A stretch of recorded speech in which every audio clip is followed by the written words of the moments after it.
Good afternoon. This is Steve again, continuing on with our employee leadership series of videos. Last time we talked about the importance of a servant attitude as far as being a successful leader. I'm going to do a couple of reviews at the moment, and then we're going to get into a very important piece of understanding where leadership comes from, what it is and what it isn't. So, first on the review side, there are some what I call foundational leadership characteristics and traits. There's a handful of them. Number one, do you know your employees?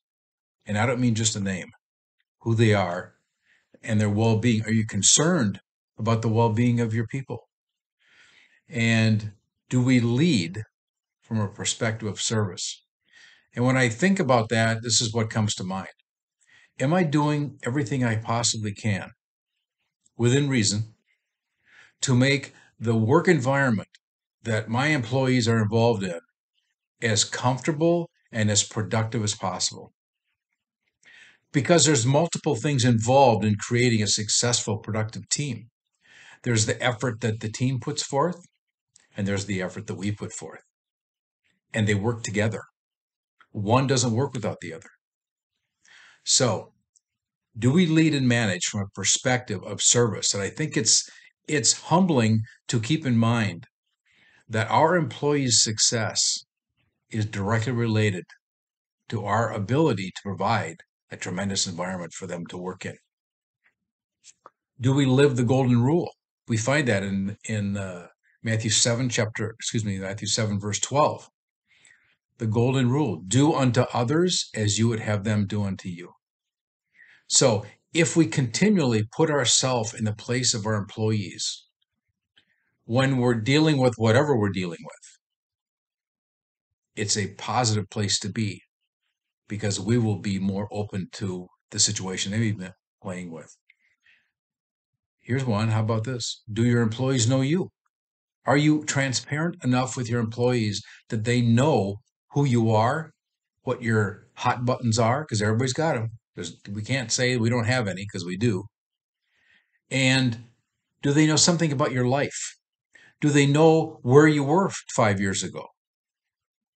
These are things that cause people to understand who they report to. And when that happens, they already know somewhat how you think. Now, I'm not saying you reveal 100% of your whole life. That's not the point.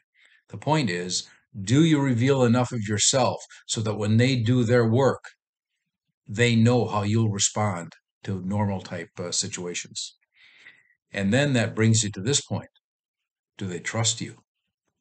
People will do a lot of things. People will work extensively if the person they report to is someone that they can trust. Now, let me just shift gears a little bit here. I don't focus on negative things too often, but there are some mistakes, top mistakes that managers tend to make. So if we just keep these in mind, it'll help us move forward and protect yourself from dropping into these particular pitfalls. First of all, not establishing goals and a plan to get there. It's like going on a trip without a map, right? Goals and how you're going to get there. And I'm not going to go into depth on these topics here, because this is an employee leadership series. But if you want your people to follow you, you have to know where you're going. So have a goal and the journey to get there. Number two, losing focus. Distraction is the enemy of success. And I can talk about this extensively. But let me just put it to you this way. If you had a plan and you put a plan together because you believed it was to your best interest and your people's best interest to do certain things, the distraction that comes on the left that pulls you off the mark really just causes you not to do your work as well as you'd like to, right? Distractions, they're always going to be there. The important thing is, are we focusing on what we determined to be the right thing to do and not let the distractions pull us off the mark, right? Another one, failing to know your employees. I just talked about them knowing you. If you don't know them, you're not going to be able to provide for their well-being, and they're not going to do as well for you as you would like them to. Focusing on the negative. We want to focus on the positive. And for the most part, any situation that exists, there's a positive touch to how to address the issue. Are there challenges? Absolutely.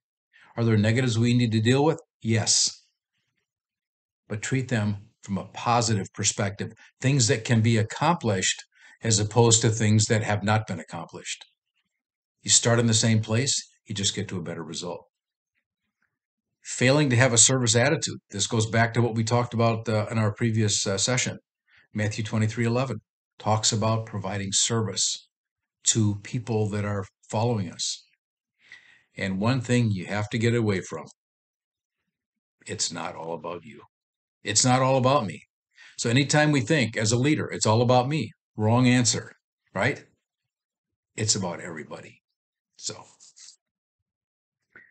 as a result of going through this quick look at these topics, I always challenge you that you need to know the answer to two questions for your own good. Number one, what are your strengths? What are they? You need to know what they are. If you don't know what they are, get a piece of paper and write them down. How about your weaknesses? Now, we know that people like to tell you what your weaknesses are, right? But do you really know what they are? I'll give you an example. I hate to say it, but marketing is not one of my skill sets, though I know I need to be a marketer, right? So I work on that process. But my strengths are more people related, more relationships, leading a business group, um, putting plans together. I am glad that there are people that are good marketing people because I need them. So if I know that that's one of my weaknesses, though I continually try to develop it, I'm going to rely on somebody that has the strength. Because when people work together, great things can happen. All right, now I'd like to walk through a discussion of what I think is one of the, I call it a single key to successful leadership, though there's many parts to the key. Okay, so let me just walk through this and you'll pick up where I'm coming from here. Number one, it is not a list to be memorized and regurgitated. There is no 5 steps to successful leadership or 10 steps to successful leadership. It doesn't exist because leadership is more a gathering of skills. It's like a golf bag, right? A PGA player goes to the tour, plays a round. In the PGA, you're allowed to carry 14 clubs. Now, common sense would tell you they should all be different, right? That's what it's like to be a leader. You develop and you acquire skills over time, and you put those skills in your bag, and you use the skills as you need them, okay? So skills are learned over time from observation, education, mentorship, and the golden one, experience, right? Experience is a tremendous teacher. But what you don't experience, grab a book, have a mentor, get another opinion, right? Don't isolate yourself in your own. Now, as much as I mentioned on the PGA Tour, you're allowed to carry 14 clubs. For your bag of skills, there are no limits. Just keep adding over and over and over again, right? So over time, your leadership ability should in fact increase. Now we're going to play the course. Now that we've got this bag of skills, what does it look like to actually execute and use the skills? As a golfer carries different clubs in his or her bag to be used in different situations, so do our skills provide the same value. So we use the skills as we need them. If you consider a round of golf, how many ways can a golf hole actually be played from tee to green? It's infinite, right? No round is the same as the previous one. So we carry the bag of clubs so that based on how the ball lies, we use the right club to move towards the goal. Same thing happens as a leader. As you play the course of your business, as you need certain skills, grab them from the bag, right? You can't predict what's going to happen every day. You can plan, you can have objectives and ideas of where you're going, but the fact is, there are uncertainties, but as leaders, we need to deal with them and make the best of challenging situations at times. So what determines which club is used? It's the lie. We cannot rely on a list of steps to be a good leader. And if we can keep our concept on this, keep our mind on this, the fact that every single day of our life, every single day that we're leading somebody, we are in fact gathering more skills.